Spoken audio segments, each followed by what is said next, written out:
शरीयत में ज़िना की इतनी सख्त सज़ा क्यों है? एक लड़का आया और जोश में उसने रसूलुल्लाह सल्लल्लाहु अलैहि वसल्लम से कहा, मुझे ज़िना करने की इजाज़त दीजिए। सहाबा ने उसे रोकना चाहा तो रसूल सल्लल्लाहु अलैहि वसल्लम ने उनको मना किया और उस लड़के को कहा, पास आओ और बैठो। फिर रसूलुल्लाह सल्लल्लाहु अलैहि वसल्लम ने फरमाया, क्या तुम यही चीज़ अपनी माँ के लिए पसंद करोगे? उसने कहा, अल्लाह की कसम कभी नहीं। फिर नबी करीम सल्लल्लाहु अलैहि वसल्लम ने कहा, ना ही लोग अपनी माँओं के लिए पसंद करेंगे। फिर रसूल सल्लल्लाहु अलैहि वसल्लम ने फरमाया और पूछा, क्या तुम अपनी बहन के लिए ये पसंद करोगे? उसने कहा, अल्लाह की कसम कभी नहीं। फिर नबी करीम सल्लल्लाहु अलैहि वसल्लम ने कहा, ना ही लोग अपनी बहनों के लिए ये पसंद करेंगे। फिर रसूलुल्लाह सल्लल्लाहु अलैहि वसल्लम ने फरमाया और पूछा, क्या तुम अपनी बेटी के लिए ये पसंद करोगे? उसने कहा, अल्लाह की कसम कभी नहीं। फिर नबी सल्लल्लाहु अलैहि वसल्लम ने कहा, ना ही लोग अपनी बेटियों के लिए पसंद करेंगे। फिर रसूलुल्लाह सल्लल्लाहु अलैहि वसल्लम ने उसके लिए मग़फ़िरत की दुआ की। लड़की की ज़िंदगी में 4 दफ़ा ऐसा वक्त आता है जब वो जो दुआ मांगे कबूल होती है। पहला, जब निकाह हो तो उसके बाद फ़ौरन जो दुआ मांगे। दूसरा, जब लड़की शादी के बाद अपने ससुराल के दरवाज़े से घर के अंदर जाने के वक्त, तब ससुराल में इज़्ज़त, प्यार, औलाद, दौलत, खुशियाँ, शौहर का साथ हमेशा के लिए मांगनी चाहिए। तीसरा, शादी की रात के बाद की पहली सुबह। चौथा, जब औलाद हो तो उस वक्त। हज़रत अली रज़ी अल्लाह तआला अन्हु के गोल्डन वर्ड, ज़ुबान की हिफाजत दौलत से ज़्यादा मुश्किल है। किसी के मुंह पर बेइज्जती करना उसे कत्ल कर देने के बराबर है। गरीब लोगों पर एहसान करो क्योंकि गरीब होने में वक्त नहीं लगता। अगर इबादत नहीं कर सकते तो गुनाह भी ना करो। दुनिया ये नहीं देखती कि तुम पहले क्या थे, बल्कि ये देखती है कि तुम अब क्या हो।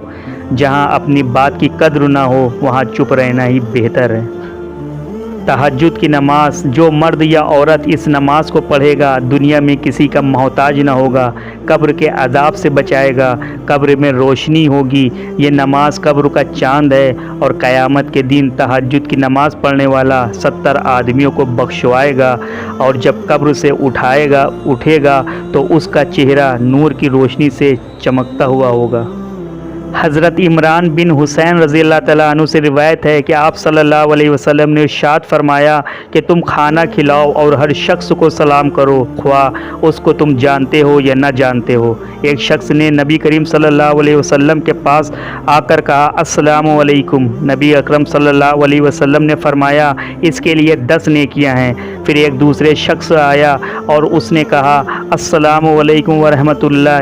नबी करीम सल्लल्लाहु अलैहि वसल्लम ने फरमाया, इसके लिए 20 नेकियां हैं। फिर एक और आदमी आया और उसने कहा, अस्सलामु अलैकुम व रहमतुल्लाहि व बरकातुहू।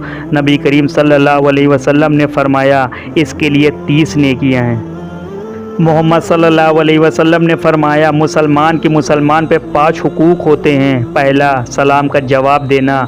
दूसरा, मरीज़ की इयादत करना। तीसरा, जनाजे के साथ चलना। चौथा, दावत कबूल करना। पाँचवा और छींक पर उसके अल्हम्दु के जवाब में यरहमकुल्लाह कहना। नबी करीम सल्लल्लाहु अलैहि वसल्लम ने इरशाद फरमाया, इन मौक़ों पर दुआ मांगो, उस वक्त तो दुआ रद्द नहीं होगी। पहला, जब धूप में बारिश हो रही हो। दूसरा, जब आज़ान हो रही हो। तीसरा, सफ़र के दौरान। चौथा, जुमे के दिन। पाँचवा, रात को नींद खुले तब। छठा, मुसीबत के वक्त। सातवां, फ़र्ज़ नमाज़ों के बाद। घर में अंधेरा हो तो दिल घबरा जाता है। ज़रा सोचो अंधेरी कब्र कितनी दहशतनाक होगी। अभी वक्त है, नेक राह चुन लो। अपनी अंधेरी कब्र को नेकियों से रोशन करने की तैयारी कर लो। इस फ़ानी ज़िंदगी में वही रास्ता चुन लो जो आपको जन्नत तक ले जाए और अल्लाह के करीब कर दे। हदीस में आता है, मोहम्मद सल्लल्लाहु अलैहि वसल्लम से नकल किया गया है कि जो शख्स नमाज को कज़ा कर देगा वो बाद में पढ़ भी ले फिर भी अपने वक्त पर न पढ़ने की वजह से एक हुकूक जहन्नम में जलेगा। हुकूक की मिक़दार 80 साल की होती है और एक साल 360 दिन का, और क़यामत का दिन 1000 साल के बराबर होगा। इस हिसाब से एक हुकूक की मिक़दार 2 करोड़ 88 लाख साल हुई। पूछा गया, मर्द को कैसे पता चलेगा कि उसका किरदार कैसा है, क्योंकि कोई भी शख्स खुद को गलत नहीं कहता।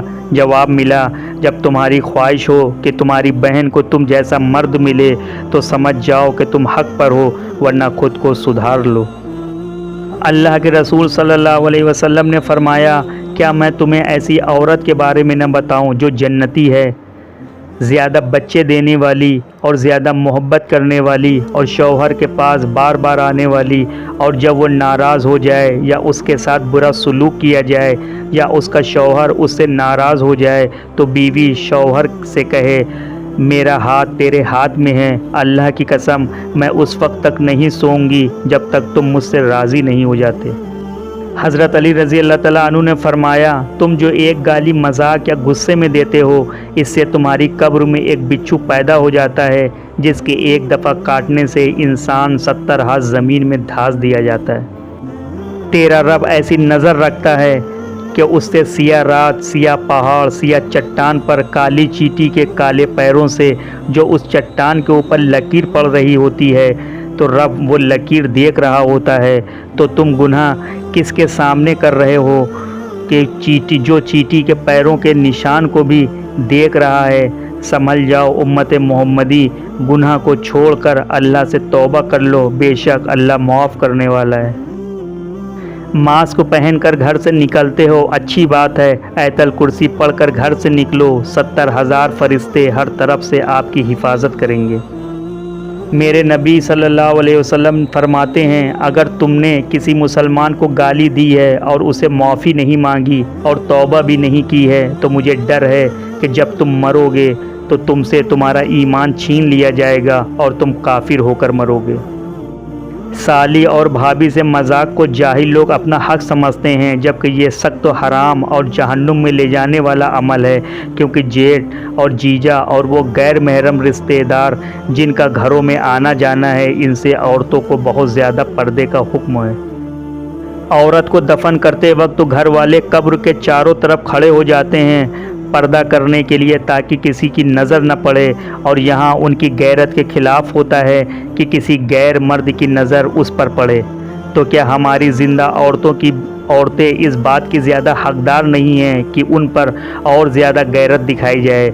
जान लो कि औरत का लिबास बाप की तरबियत, माँ की इफ़ाफ़त, भाई की गैरत और शौहर की आदमियत को बयान करती है। तुम्हारा सच्चा दोस्त वो है जो तुम्हें अल्लाह के करीब करे, वो नहीं जो तुम्हें गुनाहों की तरफ ले जाए।